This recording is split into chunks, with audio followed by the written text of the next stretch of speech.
पहाड़ टीवी और मैं हूं आपके साथ स्मिता पटवार। चलिए रुक करेंगे उत्तराखंड की तमाम बड़ी खबरों का, लेकिन उससे पहले एक नजर आज की हेडलाइंस पर। चंपावत उपचुनाव के प्रचार में उतरे गायक पवनदीप राजन, गीत गाकर मांगे सीएम धामी के लिए वोट।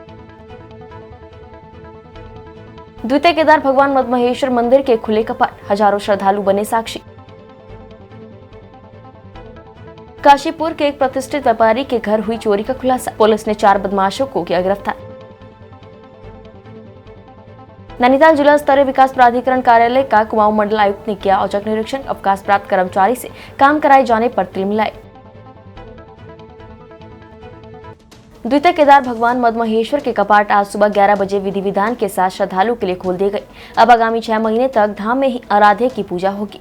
15 मई को शीतकालीन गद्दी स्थल ओंकारेश्वर मंदिर ऊखीमठ से रवाना हुई डोली आज सुबह अपने आखिरी रात्रि प्रवास गोंडार गांव से बनातोली, खटारा, नानो, मैखंबा, कुंचट्टी यात्रा पड़ावों पर श्रद्धालुओं को आशीर्वाद देते हुए मदमहेश्वर धाम पहुंची। डोली के धाम पहुंचने पर भगवान मदमहेश्वर के कपाट 11 बजे कर्क लगन में वेद रचनाओं के साथ ग्रीष्मकाल के लिए खोल दिए गए। द्वितीय केदार भगवान मदमहेश्वर मंदिर के कपाट खुलने के दौरान हजारों संख्या में श्रद्धालु मौजूद रहे। इंडियन आइडल रियलिटी शो के विजेता चंपावत के लाल पवनदीप राजन बुधवार देर शाम टनकपुर पहुंचे। पवनदीप ने मुख्यमंत्री धामी के समर्थन में संगीत में प्रस्तुति दी। टनकपुर के गांधी मैदान में आयोजित इस कार्यक्रम का शुभारंभ मुख्यमंत्री की धर्मपत्नी गीता धामी ने किया। इस मौके पर निवर्तमान विधायक कैलाश चंद्र गहतोड़ी भी मौजूद थे। पवनदीप ने मंच पर आते ही सबसे पहले प्यारी जन्मभूमि मेरो पहाड़ गाना गाया। इस गाने पर सैकड़ों की संख्या में पवनदीप को सुनने आए टनकपुर क्षेत्र के लोग झूम उठे। चंपावत उपचुनाव में मुख्यमंत्री पुष्कर सिंह धामी के समर्थन में जहाँ लगातार प्रदेश के कैबिनेट मंत्री, विधायक और पूर्व विधायक समेत भाजपा संगठन के लोग चंपावत विधानसभा क्षेत्र में घूमकर पसीना बहा रहे हैं। स्टार गायक बन चुके पवनदीप राजन भी सीएम धामी पक्ष में आम जनता को लुभाने के लिए मुंबई से टनकपुर पहुंचे। पवनदीप ने मुख्यमंत्री धामी के समर्थन के लिए आमजन से अपील की। चंपावत में 31 मई को विधानसभा उपचुनाव है। 3 जून को उपचुनाव का परिणाम आएगा।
उत्तराखंड में आम आदमी पार्टी को कल एक बड़ा झटका लगा है। उत्तराखंड विधानसभा चुनाव 2022 में आम आदमी पार्टी के सीएम फेस रहे कर्नल अजय कोठियाल ने आप से इस्तीफा दे दिया है। उन्होंने खुद ट्वीट करके इसकी जानकारी दी। वहीं अब यूकेडी नेता शिव प्रसाद सेमवाल का एक बयान सामने आया है। उन्होंने कहा कि कर्नल अजय कोठियाल के लिए उत्तराखंड क्रांति दल के दरवाजे हमेशा खुले रहेंगे। तो पहले से ही कहते थे कि कर्नल कोठियाल को आम आदमी पार्टी में नहीं जाना चाहिए और कर्नल कोठियाल जी के लिए उत्तराखंड क्रांति दल के दरवाजे खुले हैं और हमारा उनको भी सुझाव है कि या तो वो उत्तराखंड क्रांति दल में आए या फिर अन्य कोई क्षेत्रीय दल बनाए, लेकिन दिल्ली वाले दलों में कतई न जाए। आंचल डेयरी अब दूध, दही, छाछ के साथ आइसक्रीम भी बनाने लगी है। कल मंत्री सौरभ बहुगुणा ने इसकी शुरुआत कर दी है। अब आंचल डेयरी दूध के साथ आइसक्रीम भी बेचेगी। मंत्री सौरभ बहुगुणा ने कहा कि ये एक नई शुरुआत है। देखिए, मुझे पूरा उम्मीद है कि आंचल एक क्वालिटी प्रोडक्ट है। आंचल का लोगों पे भरोसा है, उत्तराखंड का लोकल प्रोडक्ट है और मैं सारे लोगों को आपके प्रेस के माध्यम से ये निवेदन कर रहा हूँ उत्तराखंड के लोगों को कि इसको सपोर्ट करिए। बहुत अच्छा क्वालिटी प्रोडक्ट है हमारे पास। हमारा दूध की क्वालिटी बहुत लोगों को पसंद है, हमारी पनीर की क्वालिटी लोगों को पसंद है और मुझे विश्वास है कि उत्तराखंड की जनता आंचल की आइसक्रीम को भी पसंद करेगी। और आइसक्रीम एक ऐसा प्रोडक्ट है जो हर वर्ग के लोगों को आकर्षित करता है, चाहे वो युवा हो, चाहे वो बुज़ुर्ग लोग हों। और टूरिज़्म स्टेट है हमारी। यहाँ पर आपने देखा चारधाम यात्रा में कितने लोग आ रहे हैं, हमारे टूरिस्ट डेस्टिनेशंस पे कितने लोग आते हैं। तो मुझे पूरी उम्मीद है कि आंचल का जो प्रोडक्ट है वो बहुत एक हिट प्रोडक्ट होगा और डाइवर्सिफाई करना ज़रूरी है। देखिए, अगर हम सिर्फ दूध और पनीर में ही अपने आप को सीमित रख देंगे तो हमारा डाइवर्सिफिकेशन नहीं होगा, हम आगे नहीं बढ़ पाएंगे, सीमित रह जाएंगे। और जैसे आपने बोला कि हमारा कंपटीशन अमूल और मदर डेयरी से है, तो हम ज़रूर उसमें अच्छा काम करेंगे और मदर डेयरी और अमूल के अपने प्रोडक्ट्स होंगे, लेकिन मुझे अपने प्रोडक्ट से पूरा विश्वास है कि आंचल का प्रोडक्ट एक सुपर हिट प्रोडक्ट है। पिछले 20 सालों से मोहनपुरा, गोलभट्टा, मिलापनगर, अशोकनगर, भारतनगर जैसी 1 दर्जन से ज्यादा कॉलोनी, जिसमें ढंडेरा क्षेत्र भी शामिल है, पानी की निकासी न होने के चलते तालाबों में तब्दील रहती है। आज तक यहां कोई जनप्रतिनिधि इस समस्या का हल नहीं कर पाया। चुनाव के दौरान खुद खानपुर विधायक उमेश कुमार के द्वारा अपने निजी खर्चे से अस्थायी समाधान पानी की निकासी का करने के बाद लोगों को राहत देने का काम किया था। इसी समस्या को जड़ से समाप्त करने के लिए वरिष्ठ पत्रकार और खानपुर विधायक उमेश कुमार के द्वारा अधिकारियों के साथ में सभी जगह का निरीक्षण बारीकी के साथ किया गया। वरिष्ठ पत्रकार उमेश कुमार ने रुड़की ज्वाइंट मजिस्ट्रेट IAS अधिकारी अंशुल सिंह को अपने एक समर्थक की बाइक को खुद चलाते हुए सभी जगहों का निरीक्षण किया और इन क्षेत्रों की समस्या से ज्वाइंट मजिस्ट्रेट रुड़की को अवगत कराया, जिससे बरसात से पहले इन क्षेत्रों में भरने वाले पानी से लोगों को निजात मिल सके। अल्मोड़ा जिले के विकास कंसल्ट में ग्रीन हिल संस्था द्वारा ग्राम पंचायत झड़ गांव में डॉक्टर वसुधा पंत ने ग्रामीणों को बिच्छू घास के औषधि और पोषक गुण की जानकारी ग्रामीणों को दी। उन्होंने बताया कि आने वाले समय में बिच्छू घास से 30 और नए प्रोडक्ट बनाए जाएंगे। उन्होंने बिच्छू घास को लेकर एक नई सफलता हासिल की है। वसुधा ने बिच्छू घास के औषधीय गुणों को देखते हुए 25 लजीज उत्पाद बनाए हैं। उन्होंने बताया कि बिच्छू घास का ख्याल आते ही पहाड़ के लोगों के जहन में उनकी बचपन की यादें ताजा हो जाती है। पर्यावरण मंत्रालय और पंडित गोविंद वल्लभ पंत यूनिवर्सिटी पंतनगर और जीबी पंत पर्यावरण संस्थान कोसी कटारमल और ग्रीन हिल ट्रस्ट के द्वारा संयुक्त रूप से एक कार्यक्रम पहाड़ में चलाया जा रहा है, जिसमें कि जो बिच्छू बूटी कहते हैं, शिशुन, और अंग्रेजी में इसे नेटल बोलते हैं और गढ़वाल में इसको कंडाली बोलते हैं। तो हमारे द्वारा इससे जो उत्पाद, हमारे रिसर्च के द्वारा जो उत्पाद हमने बनाए हैं, उन उत्पादों को कैसे बनाया गया है, कैसे उसका प्रयोग करना है, कैसे पहाड़ की बेरोजगारी और पलायन को रोका जाए। हमारी सीनियर साइंटिस्ट डॉक्टर वसुधा पंत जी के दिशा निर्देश में मैं भूपेंद्र वल्दिया और हमारी टीम गांव-गांव, हर ब्लॉक के 2-2 गांव में जाकर के रोजगार संवर्धन और बिच्छू बूटी का डेली अपने जीवन में कैसे प्रयोग किया जा सकता है और कैसे स्वास्थ्य लाभ किया जा सकता है, इसमें हम अल्मोड़ा जनपद के प्रत्येक ब्लॉक में जाकर के ये हम लोगों को बता रहे हैं कि जो हमारे आसपास कुदरत ने दी हुई एक अमूल्य बूटी है, जिसको हम संजीवनी बूटी भी कहें तो कम ही होगा। इसका हमने नाम दिया है शिशुन संजीवनी। ये शिशुन संजीवनी, यदि इसका संवर्धन, इसको लगाया जाए और इसका रोजगार किया जाए तो पहाड़ में एक रेगुलेशन, एक क्रांति आ सकती है। पहाड़ में हर घर में रोजगार हो सकता है और उसका प्रयोग करने से किसी प्रकार की भी बीमारियां दूर हो सकती हैं। हमारी गाय का दूध बढ़ सकता है, हमारे खेत खलिहान की उत्पाद बढ़ सकता है, हमारे फल सब्जी जो भी हम लगाते हैं उसका उत्पादन जितना आज हो रहा है उससे कई गुना बढ़ जाता है। तो वही ज्ञान देने के लिए आज हम विगत 3 वर्षों से इसमें हम रिसर्च कर रहे थे।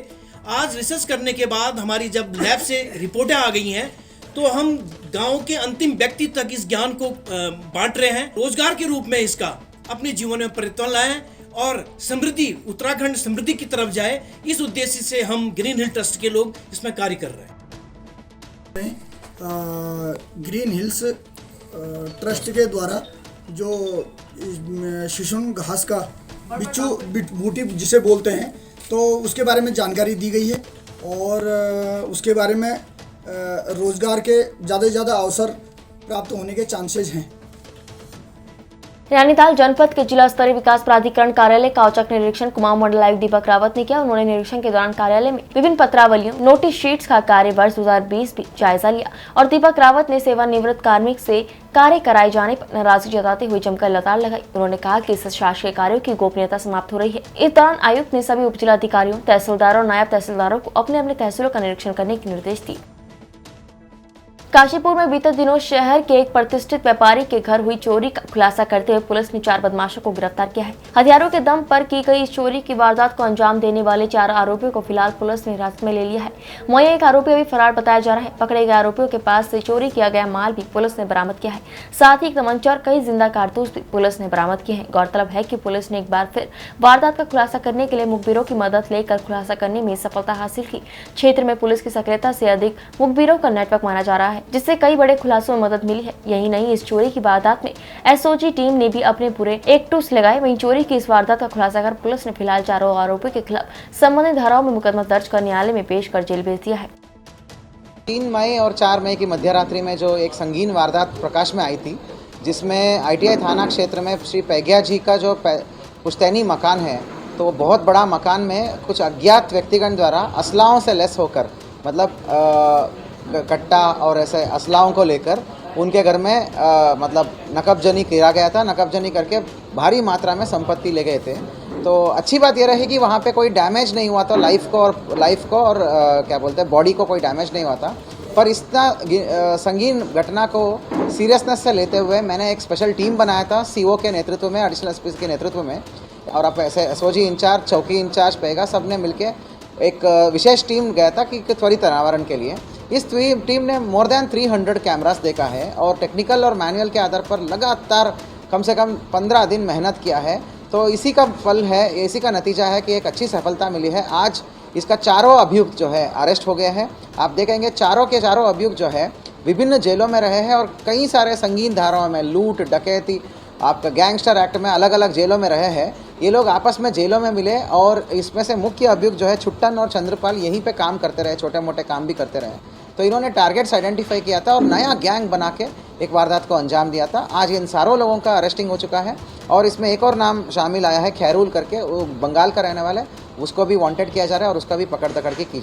सरोवर नगर नैनीताल के कुमाऊं विश्वविद्यालय के द्वारा गोद लिए गए 5 गांवों में उन्नत भारत अभियान के तहत कुमाऊं विश्वविद्यालय कुलपति प्रोफेसर NK जोशी के दिशा निर्देश में विश्वविद्यालय द्वारा कई जागरूकता, सामाजिक और पर्यावरण कार्यक्रम आहूत किए गए हैं। इसी के तहत कुलपति के निर्देशन में विश्वविद्यालय के उन्नत भारत अभियान प्रकोष्ठ और भेषज विज्ञान विभाग भीमताल द्वारा हल्द्वानी ब्लॉक में स्थित बसानी गाँव में एक दिन का निःशुल्क स्वास्थ्य कैंप का सफल आयोजन किया गया। द्वारा गोद लिए हुए ग्राम बसानी में एक मुफ्त चिकित्सा शिविर का आयोजन किया गया, जिसमें राष्ट्रीय बाल स्वास्थ्य कार्यक्रम की टीम ने भी प्रतिभाग किया। इसमें से डॉक्टर चौहान, डॉक्टर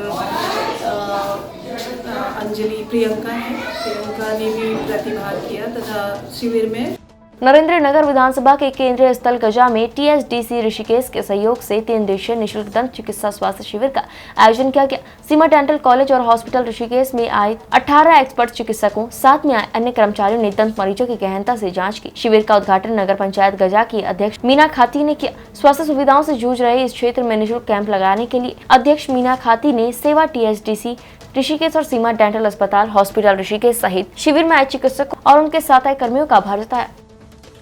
हम TSDC सेवा के माध्यम से और नेशनल मेडिकोज ऑर्गेनाइजेशन उत्तराखंड के तत्वाधान में दूर दराज के पहाड़ी क्षेत्रों में जहाँ की दंत चिकित्सा सेवा उपलब्ध नहीं है, इस तरह के कैंप लगाते हैं। और ये हमारे कैंप 3 दिन के लिए होते हैं और इन कैंप की विशेषता ये है कि हम सिर्फ मरीजों को देखते ही नहीं हैं, उनका उपचार भी करते हैं। जैसे कि दांतों में फिलिंग करना, दांतों की सफाई करना, दांत निकालना और अत्यंत महत्वपूर्ण कृत्रिम दांतों को लगाना। ये कृत्रिम दांत लगाने में हमें 7 से 8 दिन का समय चाहिए होता है अगर कोई पेशेंट हमारे पास विद्यालय में आता है। लेकिन हम इन कैंपों के माध्यम से ये कृत्रिम दंत पूरे और आंशिक मात्र 2 दिन में लगाते हैं। उसके लिए हमारी टीम दिन रात कार्यरत रहती है और हमारा यही उद्देश्य है कि हम उत्तराखंड के दूर दराज के इलाकों में इस तरह के ज़रूरतमंद लोगों को अपनी सेवा मुहैया करा सकें। नगर पंचायत गजा में 3 दिवसीय दंत चिकित्सा शिविर का आयोजन किया है और इस शिविर में 480 लोगों का पंजीकरण पूर्ण हुआ है। 480 लोगों में से 15 लोगों के पूर्ण षड दांतों के जो है तैयार किए जा रहे हैं और 46 लोगों के आंशिक षड तैयार किए जा रहे हैं और इनमें से 120 लोगों की दांतों की सफाई, 128 लोगों के जो है दांतों की भराई और 184 लोगों के दांतों को निकालने की जो है यहाँ पर व्यवस्था की गई है और 333 लोगों को दांतों संबंधी जो है रोगों की दवाई दी गई है। तो सीमा डेंटल कॉलेज में ऋषिकेश और सेवा TSDC ऋषिकेश का हम यहाँ पर हार्दिक अभिनंदन करते हैं। मैं यहाँ पे सबसे पहले हमारे जो वन मंत्री हैं श्री सुबोध उनियाल जी और TSDC का बहुत बहुत धन्यवाद करना चाहती हूँ, जिन्होंने गजा में ये शिविर आयोजित किया है। और आप देख ही रहे हैं कि कई लोगों को ये सुविधाएं यहाँ पे उपलब्ध नहीं है। गरीब परिवार जो बड़े बड़े हॉस्पिटलों में नहीं जा पाते और उनका इलाज काफ़ी महंगा होता है, तो फ्री इलाज यहाँ पे दिया गया है। इसके लिए मैं उनका बहुत बहुत धन्यवाद करना चाहती हूँ। कालाडूंगी की 52 डाट नहर का निर्माण ब्रिटिश काल में 1904 के आसपास किया गया था। नहर में 52 पिलर है, लिहाजा नाम दिया गया 52 डाट। इस नहर की लंबाई करीब 1 किलोमीटर के आसपास है, जो फतेहपुर से लामाचौड़ तक गुजरती है और कई दर्जन गाँव की खेती को सिंचाई के लिए भाखड़ा नदी से पानी उपलब्ध कराती है। 52 डाट नहर में संचालित पुनरुद्धार और सौंदर्यीकरण के निर्माण कार्य का निर्माण जिलाधिकारी धीराज सिंह गब्रियाल ने किया। निरीक्षण के दौरान जिलाधिकारी ने कहा कि नहर के पुनरुद्धार कार्य जल्द पूरा कर दिया जाएगा। इससे बरसात के दिनों में दर्जनों गाँव को सिंचाई के लिए पर्याप्त मात्रा में पानी मिल सकेगा। डाट देखो, ब्रिटिश पीरियड का बना हुआ ये डाट है, जिसमें 52 टोटल डाट बने हुए हैं और ये सिंचाई के लिए इस डाट का यूज़ किया जाता था। तो ये एक्वाडक्ट उन्होंने बनाया था 1904 के करीब में। तो अब बहुत ही ख़राब स्थिति में था, तो हमने सोचा कि क्यों ना इसको हम रेस्टोर कर दें और सिंचाई के लिए पूरी सफाई कर दें हम इसकी, और आगे भी जो गांव में जो भी सिंचाई के गोल वूल इनके बने हैं उसकी भी सफाई कर दें, ताकि आगे की तरफ लामाचौड़ की तरफ उस तरफ जहाँ पहले सिंचाई होता था वहाँ तक बरसात के समय में पानी पहुँचे। और साथ ही साथ यहाँ के लोकल्स के लिए, क्योंकि हल्द्वानी में लोकल्स के इधर उधर जाने के लिए रिक्रिएशन के लिए ऐसी कुछ चीज़ें बनी नहीं हैं, तो यहाँ पर कुछ ऐसा साइट डेवलपमेंट वगैरह करेंगे, चाहे टूरिस्ट हो यहाँ के लोकल्स हो, आराम से आ सके, अपना टाइम स्पेंड कर सकें। और साथ ही साथ जो 52 डाट है एक ऐतिहासिक, उसको हम रेस्टोर कर पाएँ। हेरिटेज के रूप में भी कोई एक हेरिटेज का नाम दे सकते हैं। देखिए 1904 का बना हुआ है, ब्रिटिशर्स ने उस समय में सोचा था कि जब बरसात के टाइम में जब पानी की दिक्कत होगी या बाखड़ा में पूरा पानी आ जाएगा, उस पानी को कहाँ से हम ले जाएंगे। तो एक बहुत अच्छी प्लानिंग उनकी थी, तो हम सोच रहे हैं कि क्यों ना इसको हम रेस्टोर करें। तो ऐसा है नहीं कि केवल हम 52 डाट को ही रेस्टोर कर रहे हैं, इसके अलावा भी जनपद में जितने भी ऐसी चीज़ें जो ऐतिहासिक महत्व की हैं या जिनका कभी न कोई महत्व रहा है, तो उसको रेस्टोर कर रहे हैं, ताकि वो टूरिज़्म को भी प्रमोट करे, लोकल्स को भी एक जानकारी हो कि वाकई में इसका इम्पोर्टेंस क्या था। गढ़वाल विश्वविद्यालय के पूर्व छात्र संघ अध्यक्ष अंकित उछोली ने उप जिलाधिकारी श्रीनगर गढ़वाल के माध्यम से मुख्यमंत्री उत्तराखंड सरकार को ज्ञापन देकर प्रदेश में 8 अगस्त 2021 को 1431 पदों के लिए आयोजित सहायक अध्यापक परीक्षा में सफल हुए अभ्यर्थियों को जल्द नियुक्ति की मांग की और कहा कि 31 दिसंबर को भर्ती का परिणाम घोषित हो गया, लेकिन अब तक नियुक्ति नहीं हो पाई। उन्होंने सरकार से मांग करते हुए कहा कि बेरोजगारी के इस दौर में जिन विषयों में विवाद नहीं है, उन विषयों में सरकार को त्वरित नियुक्ति प्रक्रिया शुरू की जानी चाहिए और जिन विषयों में विवाद है उनमें न्यायालय के समक्ष सरकार को छात्रों का पक्ष रख के तत्काल समाधान की तरफ बढ़ना चाहिए। विश्व प्रसिद्ध जिम कॉर्बेट नेशनल पार्क आने वाले पर्यटकों के लिए एक अच्छी खबर है। जिम कॉर्बेट नेशनल पार्क में 12 साल तक के बच्चों का प्रवेश निःशुल्क होगा। आपको बता दें कि कॉर्बेट टाइगर रिजर्व के साथ ही प्रदेश के सभी टाइगर रिजर्व में अब 12 साल तक के बच्चों की पार्क के अंदर निःशुल्क एंट्री होगी। इस संबंध में सरकार ने शासनादेश भी जारी कर दिया है। ये माननीय मुख्यमंत्री जी द्वारा घोषणा की गई थी कि 12 साल तक के बच्चों को टाइगर रिजर्व, नेशनल पार्क, चिड़ियाघर, नेचर पार्क, इनमें निःशुल्क प्रवेश की मतलब अनुमति दी थी। तो उस संबंध में शासन आदेश जारी हुआ था और हमने भी अपना कार्यालय आदेश अपने अधीनस्थ कार्यालयों को जारी किया है कि 12 साल तक के बच्चों को कॉर्बेट टाइगर रिजर्व में निःशुल्क प्रवेश की अनुमति। जन संघर्ष मोर्चा अध्यक्ष और GMVN के पूर्व उपाध्यक्ष रघुनाथ सिंह नेगी ने सरकार पर हमला बोलते हुए कहा कि प्रदेश में सरकारी विभाग की हालत कल खुद मुख्यमंत्री पुष्कर सिंह धामी ने परखी, जिसमें कई अधिकारी, कर्मचारी नदारद और लेट लतीफ मिले, जो कि सरकार की बहुत बड़ी नाकामी है। उन्होंने कहा कि वैसे मुख्यमंत्री द्वारा जो कार्यवाही की गई है वो अच्छी पहल है, लेकिन अधिकारियों और कर्मचारियों में सरकार का बयाना होना निश्चित तौर पर चिंता का विषय है। दरअसल आपने देखा होगा कल माननीय मुख्यमंत्री जी ने RTO कार्यालय पे जो छापामारी की, औचक निरीक्षण किया, उसमें कई अधिकारी नदारद मिले और कई बाद में आए होंगे, जैसा भी रहा है मामला। अधिकारी का ये जो आलम है, जनसंघर्ष मोर्चा लगातार इस बात को कह रहा है कि सरकार का बिल्कुल भी अधिकारियों में खौफ नहीं है। कोई 11 बजे आ रहा है अधिकारी, कोई हाजिरी लगा के गायब हो रहा है, ये आलम है। इस पर बहुत चिंतन करने की बात है। और ये आलम जब है कि जब राजधानी क्षेत्र के अंदर ये समझ लीजिए कि सचिवालय हो, चाहे मुख्यमंत्री आवास हो, चाहे हम राजभवन की बात करें, 500-700 मीटर की दूरी पर RTO कार्यालय है, उसके बावजूद ये हालत है, तो निश्चित तौर पे कहीं ना कहीं प्रदेश में चिंता का ये विषय है। इस पे सरकार को बिल्कुल संज्ञान लेना चाहिए। ये बहुत बड़ा मामला है। नेता जी, आज सरकार पे बहुत हमलावर हो रहे हो। नहीं, हमलावर होने की तो बात है, क्योंकि जो आम जनमानस है इन सरकारी विभागों के चक्कर काट काट कर थक जाते हैं, अधिकारी नहीं मिलते सीट पर। वही अगर उनकी देखा देखी जो कर्मचारी वो भी इधर उधर अपना मटर गश्ती में लगे रहते, तो जो जनता है इतनी दूर दूर से दूर दराज जो अपने काम को लेकर के इन विभागों में आते हैं, अधिकारियों के पास आते हैं, अधिकारी मिलते नहीं, तो ये बड़े दुर्भाग्यपूर्ण है। और इसमें जो सरकार पे हमलावर होने वाली बात यह है कि आपने देखा जब राजधानी के अंदर ये आलम है, तो उन तमाम दूर दराज के जो इलाके हैं जहाँ पर कई कई किलोमीटर पैदल भी जाना पड़ता है, कई लोगों को कैसे कैसे आना पड़ता है, वहाँ पर अधिकारियों की क्या हालत हुई, क्या वहाँ पर अधिकारी मिलते होंगे? तो हमारा जनसंघर्ष मोर्चा का इसमें यही कहना है, माननीय मुख्यमंत्री जी से, सरकार से यही कहना है कि इन अधिकारियों के पेच कैसे जो शीर्ष अधिकारी उनको निर्देश दें कि वो औचक निरीक्षण छापेमारी की कार्रवाई लगातार जारी रखें। और जो भ्रष्टाचार, जो सरकारी विभागों में भ्रष्टाचार है, फाइल एक पटल से दूसरे पटल पे बगैर सुविधा शुल्क के नहीं जाती, इसको भी सरकार को देखना चाहिए। मात्र ऐप बना करके कुछ होने वाला नहीं है। सरकार को इन अधिकारियों के पेच कसने पड़ेंगे, जिससे जनता को सुलभ और सस्ता न्याय मिले। जिला बागेश्वर की एसओजी टीम को एक बड़ी सफलता हाथ लगी है, जिसमें एक स्मैक तस्कर को 3 लाख की स्मैक के साथ गिरफ्तार किया गया है। एसओजी प्रभारी कुंदन रौतेला ने बताया कि मुखबिर की सूचना पर एआरटीओ तिराहे के पास एक व्यक्ति को देखा गया। पूछताछ करने पर व्यक्ति पुलिस को देखकर भागने लगा। जब पुलिस द्वारा उस व्यक्ति से पूछताछ की गई तो व्यक्ति ने स्वयं के पास स्मैक होना कबूल किया, जिसके बाद एसओजी टीम द्वारा एनडीपीएस एक्ट के प्रावधानों के अनुसार सीओ ऑपरेशन अंकित कंडारी को सूचना दी, जिसके पश्चात सीओ द्वारा मौके पर पहुंचकर अभियुक्त की तलाशी ली गई, जिसके पश्चात लगभग 50 ग्राम स्मैक अभियुक्त से बरामद की गई। पुलिस द्वारा अभियुक्त को न्यायालय में पेश कर जेल भेज दिया गया है। वहीं एसओजी प्रभारी कुंदन रौतेला ने बागेश्वर के युवाओं को भी सख्त संदेश दिया कि नशाखोरों को किसी भी कीमत पर बख्शा नहीं जाएगा और क्षेत्र में तस्करों के प्रति एसओजी की पैनी नजर है। हाँ, हम लोगों ने एक अभियुक्त गिरफ्तार किया था दिनांक 17 की रात्रि को। ये अभियुक्त नाम था कामरुद्दीन, इसके पिताजी का नाम तारुद्दीन था, तहसील दातागंज, जिला बदायूं का रहने वाला है। ये यहाँ स्मैक की सप्लाई करने आ रहा था, तो इसको हमने, हमारे मुखबिर को सूचना मिली। हम जब हाइडल गेट तिराहे पे जा रहे थे गश्त करते हुए, तो हमें हाइडल गेट तिराहे के पास सूचना मिली कि एक व्यक्ति जो कि हल्द्वानी की ओर से स्मैक लेके आ रहा है। तो हमने इसमें त्वरित कार्रवाई करते हुए संबंधित थाने का 2 कांस्टेबल जो चीता मोबाइल हाइडल गेट पे हमें मिले, उनको साथ लेके हम तत्काल नए आरटीओ तिराहे के पास चले गए।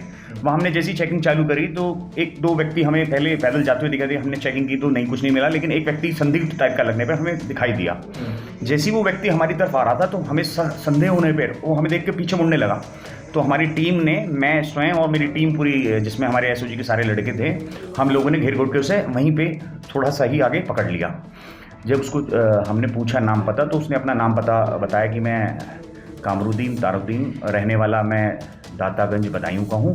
साहब, मैं आपको इसलिए देख के भाग रहा था क्योंकि मेरे पास स्मैक है। तो हमने कहा ठीक है, अब एनडीपीएस प्रावधान के अंतर्गत हम उसकी चेकिंग नहीं ले सकते, तो इसलिए हमने वहाँ मौके पे सीओ ऑपरेशन महोदय को हमने वहाँ मौके पे बुलाया और उनके द्वारा उनकी चेकिंग लिवाई गई। तो उसके पास से करीब 50.99 ग्राम स्मैक बरामद हुई है, जिसकी कार्रवाई हमने पूरी लिखित पढ़त कार्रवाई मौके पे की, क्योंकि रात का वक्त था। तो हमने स्ट्रीट लाइट और गाड़ी की लाइट से उसका पूरा किया और हम लोगों को कोई वहाँ गवाह भी नहीं मिला। फिर उसकी पूरी कार्रवाई करने के बाद उसको अपने साथ ही ले जाके अग्रिम कार्रवाई हमने थाने जाके पूरी की। तो सर, बागेश्वर में लगातार जो कि घटनाएं सामने आ रही हैं और आपके द्वारा प्रयास भी किया जा रहा है कि नशा मुक्त बागेश्वर को रखा जाए, और तो किस तरीके की सर संदेश देना चाहेंगे? क्या कुछ प्राथमिकताएं रहेंगी बागेश्वर की जनता को, क्या कुछ कहना चाहेंगे सर? हाँ, हम लोग कहना चाहेंगे कि जो नए युवा पीढ़ी है इसकी चपेट में बहुत आ गए हैं। स्कूल के बच्चे, कॉलेज के बच्चे, हम लगातार प्रयास कर रहे हैं, क्योंकि हमें देखो एसपी महोदय के आदेश अनुसार ये निर्देश हुए हैं कि नशे मुक्त बागेश्वर को हमने बनाना है। हमारा जो सीओ ऑपरेशन महोदय हैं, इनका लगातार हमारे पे ये रहता है कि किसी भी स्मैक और चरस, दारू, किसी भी तरह के नशे को प्रतिबंधित करना है। तो हमें इनिशिएटिव पहले जो हमें काम दिया गया है एसपी महोदय द्वारा, ये दिया गया है कि आप किसी भी लेवल पे इस नशे को यहाँ आने मत दो। तो इसलिए हम कभी कभी सघन चेकिंग चालू कर देते हैं बॉर्डर्स पे, तो इससे हमें काफ़ी फ़ायदा होता है। और ये हमारे जो कप्तान साहब के आदेश हैं उनका पालन भी है और अच्छी कार्रवाई हो रही है। हम चाहेंगे कि स्कूल के बच्चे इस चपेट में आएँ ताकि उनका भविष्य अच्छा रहे। उत्तराखंड की तमाम बड़ी खबरों में फिलहाल इतना ही। बाकी खबरों के लिए देखते रहिए पहाड़ टीवी। नमस्कार।